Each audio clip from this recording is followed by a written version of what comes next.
প্রিয় মুসলিম ভাই ও বোনেরা, আসসালামু আলাইকুম।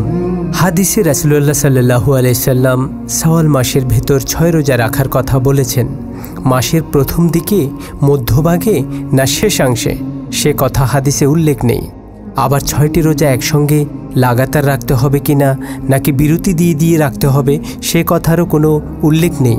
তাই বিজ্ঞ ফকি ও আলিমগণের অভিমত হলো, যেহেতু শাওয়াল মাসের প্রথম দিন মুসলিম উম্মার জাতীয় উৎসব এবং ওই দিনে রোজা রাখা হারাম, সেহেতু ঈদুল ফিতরের দিনটি বাদ দিয়ে মাসের যে কোনো 6 দিনে রোজা রাখলেই উল্লেখিত সওয়াব লাভ করা যাবে।